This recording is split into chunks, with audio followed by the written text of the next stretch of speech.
Hello dear student, myself Ashish Singh.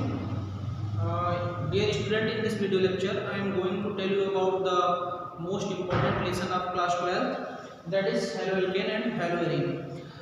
This is the most important lesson for the board perspective and as well as engineering medical entrance examination perspective. So without wasting the time, let's start the topic. सबसे पहले हम ये समझते हैं कि haloalkane और haloarene क्या है। ये हमारा क्लास 12 का फर्स्ट चैप्टर है ऑर्गेनिक केमिस्ट्री का। आज हम इस टॉपिक को एक समरी के माध्यम से समझेंगे। सबसे पहले कि कौन कौन सी बातें बहुत ही ज़्यादा ज़रूरी होती हैं इस लेसन को अच्छे ढंग से समझने के लिए। तो सबसे पहले हम समझते हैं basic information about the hydrocarbon. सबसे पहले हम हाइड्रोकार्बन के बारे में समझेंगे कि हाइड्रोकार्बन क्या होता है, हाइड्रोकार्बन को कितने पार्ट में बेसिकली कैटेगराइज किया गया है, क्या उसका बेसिक पार्ट्स होता है, ये सारी जानकारी हम इस वीडियो लेक्चर में देखेंगे। सबसे पहले आप देखिए कि हाइड्रोकार्बन क्या होता है। हाइड्रोकार्बन को बेसिकली टू पार्ट्स में कैटेगराइज किया गया है। टू पार्ट्स में हाइड्रोकार्बन को कैटेगराइज किया गया है। एक हमारा सैचुरेटेड होता है, सैचुरेटेड हाइड्रोकार्बन, और एक होता है अनसैचुरेटेड हाइड्रोकार्बन, अनसैचुरेटेड हाइड्रोकार्बन। उसके बाद जो सैचुरेटेड हाइड्रोकार्बन होता है उसका ओनली वन पार्ट होता है जिसको हम बोलते हैं एल्केन, एंड जो हमारा अनसैचुरेटेड हाइड्रोकार्बन होता है उसके बेसिकली टू पार्ट्स होते हैं। एक हमारा एल्कीन होता है एंड सेकेंड एल्काइन। बात करते हैं कि एल्केन में कौन सा बॉन्ड यूज होता है। एल्केन में कार्बन कार्बन के बीच हमारा कौन सा बॉन्ड रहता है, सिंगल बॉन्ड रहता है एल्केन में। और जो सफिक्स यूज करते हैं एल्केन में वो ए यूज करते हैं, और इसका जो जनरल फॉर्मूला होता है वो CnH2n+2 होता है। It is the general formula of the alkene. उसके बाद हम बात करते हैं एल्कीन की। जो एल्कीन है उसका जनरल फॉर्मूला होता है CnH2n। इसमें कार्बन कार्बन के बीच जो हमारा बॉन्ड यूज होता है वो हमारा डबल बॉन्ड यूज होता है, और जो सफिक्स इसमें यूज करते हैं हम ईन यूज करते हैं, सफिक्स ईन यूज होता है। सिमिलरली हम बात करते हैं एल्काइन की। जो हमारा एल्काइन होता है उसका जनरल फॉर्मूला CnH2n-2 होता है। सफिक्स इसमें हम आयन यूज करते हैं, और जो कार्बन कार्बन के बीच इसमें बॉन्ड यूज होता है वो हमारा ट्रिपल बॉन्ड यूज होता है। तो अभी आपने देखा, आपको एक जनरल इंफॉर्मेशन मैंने आपको बताई कि जो ये हाइड्रोकार्बन होता है, ये हाइड्रोकार्बन बेसिकली टू पार्ट्स में कैटेगराइज हो जाता है। एक सैचुरेटेड हाइड्रोकार्बन और दूसरा अनसैचुरेटेड हाइड्रोकार्बन। सैचुरेटेड को बेसिकली हिंदी में संतृप्त हाइड्रोकार्बन भी बोला जाता है। संतृप्त हाइड्रोकार्बन में जो सैचुरेटेड हाइड्रोकार्बन होता है उसका केवल एक पार्ट होता है जिसको हम एल्केन बोलते हैं। एल्केन की कुछ स्पेशल कैरेक्टरिस्टिक्स ये होती हैं कि इसमें हम जो सफिक्स यूज करते हैं वो एन यूज करते हैं, और कार्बन कार्बन के बीच जो बॉन्ड इसमें यूज होता है वो सिंगल बॉन्ड यूज होता है, और इसका जनरल फॉर्मूला जो होता है वो CnH2n+2 होता है। उसके बाद इधर अनसैचुरेटेड हाइड्रोकार्बन है। अनसैचुरेटेड हाइड्रोकार्बन को टू पार्ट्स में कैटेगराइज किया जाता है। एक हमारा एल्कीन है और दूसरा हमारा क्या है, एल्काइन है। एल्कीन की जो कैरेक्टरिस्टिक्स है इसमें हम सफिक्स ईन यूज करते हैं, और जो इसका जनरल फॉर्मूला होता है वो CnH2n होता है, और कार्बन कार्बन के बीच इसमें जो बॉन्ड यूज किया जाता है वो कौन सा बॉन्ड यूज किया जाता है, डबल बॉन्ड यूज किया जाता है कार्बन कार्बन के बीच। उसके बाद बात करते हैं एल्काइन की। एल्काइन का जो कैरेक्टरिस्टिक्स है इसमें कार्बन कार्बन के बीच ट्रिपल बॉन्ड यूज होता है। इसका जनरल फॉर्मूला CnH2n-2 होता है, और जो कार्बन कार्बन के बीच जो बॉन्ड्स रहेगा वो बेसिकली कौन सा बॉन्ड रहेगा, ट्रिपल बॉन्ड रहेगा। सबसे पहले हम ये जानते हैं कि हाइड्रोकार्बन क्या होता है। हाइड्रोकार्बन का मतलब ये होता है कि जो कार्बन एंड हाइड्रोजन से मिलकर बना होता है। हाइड्रोकार्बन हम उसको बोलते हैं जो कार्बन और हाइड्रोजन से मिलकर बना हो, उसको हम क्या बोलते हैं, हाइड्रोकार्बन बोलते हैं। जैसे कि एग्जांपल से आप समझिए कि जैसे यहाँ पे मैं लिख दे रहा हूँ कि मेथेन CH4 को हम क्या बोलते हैं, मेथेन है ये हमारा। अब मेथेन को क्या हम हाइड्रोकार्बन बोल सकते हैं कि नहीं? मेथेन को हाइड्रोकार्बन बोल सकते हैं because it is made of hydrogen and carbon, so methane is the hydrocarbon. क्योंकि मेथेन हमारा कार्बन और हाइड्रोजन से मिलकर बना हुआ है, इसलिए मेथेन हमारा हाइड्रोकार्बन होगा। हाइड्रोकार्बन उसको बोलते हैं जो कार्बन और हाइड्रोजन से मिलकर बना होता होता है, that is called the hydrocarbon. Hydrocarbon are basically categorised into the two parts, first saturated hydrocarbon and second unsaturated hydrocarbon. जो सैचुरेटेड हाइड्रोकार्बन है उसका ओनली वन पार्ट है, that is called the alkane, and unsaturated hydrocarbon have two parts, first alkene and second alkyne. Alkene और alkyne की क्या characteristics होती हैं, क्या उसका जनरल फॉर्मूला होता है और सफिक्स कौन सा हम यूज करते हैं, ये सारी इंफॉर्मेशन मैंने आपको बता दी है। अब हम अपने सबसे important topic haloalkane and haloarene पर बात करेंगे कि हेलोएल्केन और हेलोएरीन क्या होता है, इसको हम कैसे समझ सकते हैं, इसका क्या बेसिक मॉडल होता है उसको समझते हैं, haloalkane and haloarene.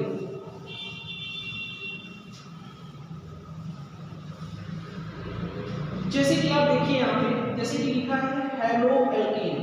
Haloalkane means what is the haloalkane?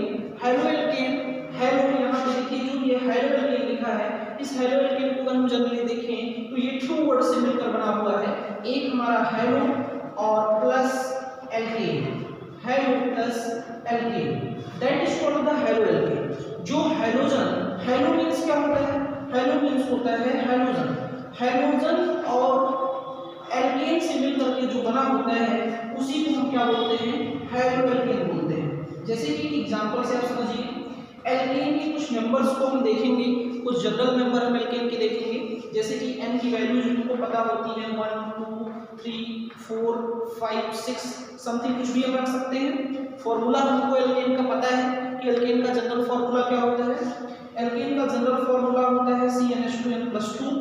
This is the general formula of the alkane. Here put the value basically 1. यहाँ पे हम वैल्यू को पुट करेंगे तो C1H2 into 1 plus 2. It means यहाँ पे जो फॉर्म होगा वो CH4 बनेगा। क्या बनेगा? CH4। CH4 अब बना तो CH4 जो ये 1 नंबर के कार्बन पर बना, तो हम ध्यान से देखेंगे कि हमने किस फॉर्मूले पर अप्लाई करके CH4 का फॉर्मेशन किया, एल्केन के फॉर्मूले पर। तो 1 कार्बन के लिए आपको पता है, मैंने पहले ही नंबरिंग आपको बता दी है कि 1 कार्बन के लिए हमारा मेथ आता है, तो पहले लिखेंगे मेथ, और एल्केन में हम सफिक्स का यूज करते हैं एन, तो ये बन जाएगा हमारा मेथेन। तो ये जो मेथेन का फॉर्मेशन होता है, ये बेसिकली मेथेन हमारा क्या है, एल्केन है। मेथेन हमारा क्या है, एल्केन है।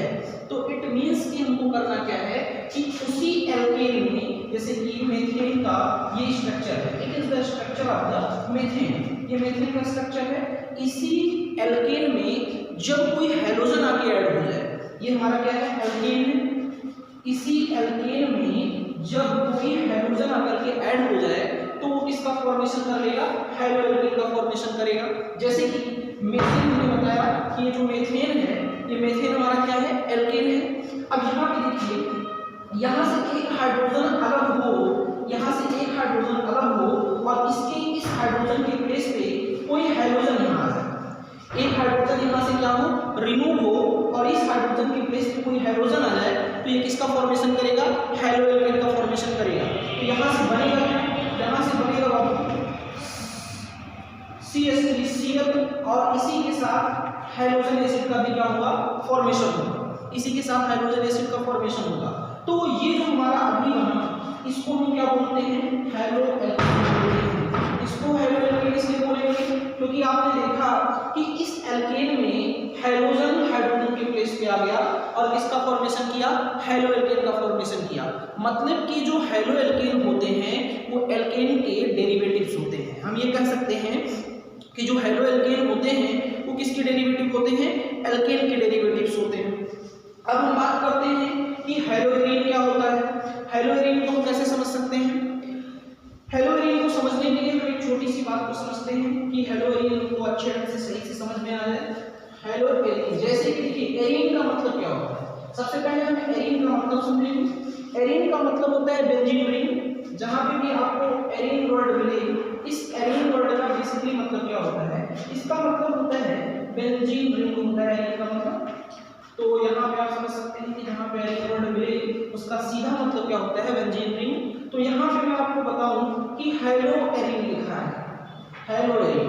तो हेलोएरीन का मतलब कि बेंजीन रिंग में जो हमारी बेंजीन रिंग हो, उस बेंजीन रिंग में जब कोई हेलोजन, उसी बेंजीन रिंग में कोई हेलोजन आकर के अटैक कर कोई हाइड्रोजन आ जाए बेंजीन रिंग में, तो ये किसका फॉर्मेशन करेगा, किसका फॉर्मेशन करेगा, ये करेगा हेलोएरिन का फॉर्मेशन करेगा। किसका फॉर्मेशन करेगा, हेलोएरिन का फॉर्मेशन करेगा। जब बेंजीन रिंग में कोई हाइड्रोजन आ जाएगा तो ये किसका फॉर्मेशन करेगा, हेलोएरिन का फॉर्मेशन करेगा। जैसे कि एग्जांपल से आप इस बात को समझिए, जैसे this is the ring of the benzene, ये you can see that this is the ring of the benzene, ये हमारी बेंजीन की रिंग है। और इसी बेंजीन की रिंग में अगर कोई हाइड्रोजन आकर के अटैक कर दे, इसी बेंजीन की रिंग में कोई आकर के हाइड्रोजन अटैक कर दे, तो दिस इज कॉल्ड द हेलोएरिन। इसको हम क्या बोलेंगे, हेलोएरिन बोलेंगे, क्योंकि आप देख रहे हैं कि बेंजीन रिंग में हाइड्रोजन आ गया है, तो दिस इज कॉल्ड द हेलोएरिन। क्योंकि यहाँ से अब जो हाइड्रोजन था, इस कार्बन से जो जुड़ा हुआ हाइड्रोजन था, ये हाइड्रोजन यहाँ से रिप्लेस हो गया। जो इस कार्बन से जुड़ा हुआ हाइड्रोजन था, ये हाइड्रोजन रिप्लेस हुआ और इस हाइड्रोजन के प्लेस पे हाइड्रोजन आ गया, तो ये बेसिकली एरिन से किसका फॉर्मेशन हो गया, हेलोएरिन का। तो this is called the basically haloarene. How we can find the hybridization state basically in haloalkane and haloarene. Haloalkane में जो हाइड्रोजन किसी कार्बन से अटैच्ड होता है उसकी हाइब्रिडाइजेशन की स्टेट क्या होती है, हेलोएरिन में जो हाइड्रोजन किसी कार्बन से जुड़ा हुआ होता है उसके हाइब्रिडाइजेशन की स्टेट क्या होती है, उसको हम कैसे निकाल सकते हैं। इसकी बेसिक बातें हैं, इस चीज को निकालने के लिए हम कैसे इसको समझ सकते हैं। जैसे कि हमको पता है कि कुछ स्पेशल रूल होते हैं, जिन रूल की हेल्प से हम फाइंड आउट कर सकते हैं। जैसे कि यहाँ पे आप देखिए कि ये जो मैंने लिखा है, ये दिस इज द हेलोएल्केन, इसको हम क्या बोलेंगे, इसको हम बोलेंगे haloalkane, and this is the haloarene, this is the haloarene. अब यहाँ पे हम कैसे फाइंड आउट कर सकते हैं कि ये कार्बन, इस कार्बन से ये हाइड्रोजन जुड़ा हुआ है, यहाँ पे इस कार्बन से ये हाइड्रोजन जुड़ा हुआ है, तो हमको देखना है कि जो CX बॉन्ड है, ये CX बॉन्ड किस तरीके के हाइब्रिडाइजेशन को क्या कर रहा है, रिप्रेजेंट कर रहा है। जो हमारा ये CX बॉन्ड है, क्योंकि X का मतलब जहां पे भी आपको X मिले, इस X का मतलब होता है हाइड्रोजन। X का मतलब क्या होता है, हाइड्रोजन होता है X का मतलब। और हाइड्रोजन में कुछ मेंबर्स आते हैं जैसे कि फ्लोरीन, क्लोरीन, ब्रोमीन और आयोडीन, ये हाइड्रोजन मेंबर हैं। तो यहाँ पे कोई भी आ सकता है, जरूरी नहीं है कि Cl ही आए, इट मींस कि ऐसे भी हो सकता है कि आपका ये जो जहाँ पे क्लोरीन है वहाँ पे ब्रोमीन भी आ सकता है, उसके बाद जहाँ पे आयोडीन भी आ सकता है, मतलब कोई भी हाइड्रोजन आ सकता है। जब भी एल्केन में कोई हाइड्रोजन अटैक करेगा तो वो हेलोएल्केन बनाएगा, और जब भी एरीन में कोई भी हाइड्रोजन अटैक करेगा तो वो हेलोएरिन बनाएगा। जैसे कि आप देख रहे हैं, this is the haloarene, basically this is the haloarene and this is the haloalkane. How we can find the CX bond hybridization. CX bond का हाइब्रिडाइजेशन हम कैसे निकाल सकते हैं, इसको समझिए। इसके लिए हम करेंगे क्या, इसके लिए हम एक फॉर्मूला छोटा सा अप्लाई करेंगे कि the total number of hybrid orbital is equal to number of sigma bond plus lone pair electron। Lone pair electron means आपको कुछ करना नहीं है एक्स्ट्रा, आपको कोई माइंड नहीं लगाना है। आपको अगर total number of hybrid orbital निकालना है तो आपको उसके लिए total number of sigma bond और लोन पेयर को आप ऐड कर लीजिए, आपको हाइब्रिडाइजेशन पता चल जाएगी। क्या करना है आपको, यहाँ पे देखिए सिग्मा बनेगा, सिग्मा और पाई। जिस बच्चे को थोड़ा सा इंफॉर्मेशन नहीं है, जो ऑर्गेनिक केमिस्ट्री को सही से नहीं पढ़ा है, उसके लिए मैं आपको बता दूं कि जहाँ पे ओनली सिंगल बॉन्ड होता है वहाँ पे सभी सिग्मा होते हैं। जहाँ पे सिंगल बॉन्ड होता है वहाँ पे सभी सिग्मा रहेंगे। जहाँ पे डबल रहेगा वहाँ पे 1 पाई और 1 सिग्मा होगा। जहाँ पे ट्रिपल रहेगा वहाँ पे 2 पाई और कितना सिग्मा रहेगा, 1 सिग्मा। ये बात आप याद रखिएगा कि सिंगल बॉन्ड जहाँ पे है केवल और केवल सिंगल बॉन्ड है तो सिग्मा बॉन्ड को कंटेक्ट करेगा। जहाँ पे डबल है वहाँ पे 1 पाई 1 सिग्मा रहेगा, और जहाँ पे ट्रिपल है वहाँ पे 2 पाई 1 सिग्मा रहेगा। जैसे कि अब यहाँ आप देखिए, यहाँ पे ओनली सिंगल है तो यहाँ पे सभी प्लेस पे ओनली कौन सा बॉन्ड रहेगा, सिग्मा बॉन्ड रहेगा। तो यहाँ पे total number of hybrid orbital कितना आ जाएगा, 4 आ जाएगा, क्योंकि 4 सिग्मा बॉन्ड है, लोन पेयर 0 है। तो total number of hybrid orbital कितना आएगा, 4। तो 4 के लिए आपको पता है कि 4 के लिए यहाँ पे हाइब्रिडाइजेशन क्या होगा, sp3 हाइब्रिडाइजेशन होता है। हम कैसे जानेंगे कि कितना hybrid orbital number of hybrid orbital, number of hybrid orbital, अगर नंबर ऑफ हाइब्रिड ऑर्बिटल 2 आता है तो हाइब्रिडाइजेशन हमारा sp होगा, अगर 3 आता है तो sp2 होगा, और अगर 4 आता है तो sp3 होगा, और अगर 5 आता है तो sp3 भी होगा। ये बात आप याद रखेंगे कि नंबर ऑफ हाइब्रिड ऑर्बिटल की हेल्प से आप जान सकते हैं कि हाइब्रिडाइजेशन कितना होगा।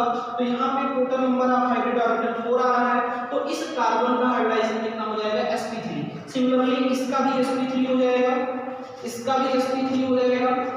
अच्छा यहाँ पे आप देखिए, यहाँ पे this is the sigma bond, this is the sigma bond, this is the sigma bond, 3 sigma bond contain कर रहा है। ये बात को समझिएगा, 3 सिग्मा बॉन्ड को ये क्या कर रहा है, कंटेन कर रहा है। तो 3 सिग्मा बॉन्ड को कंटेन कर रहा है, इट मींस इसका हाइब्रिडाइजेशन कितना हो जाएगा, sp2 हो जाएगा।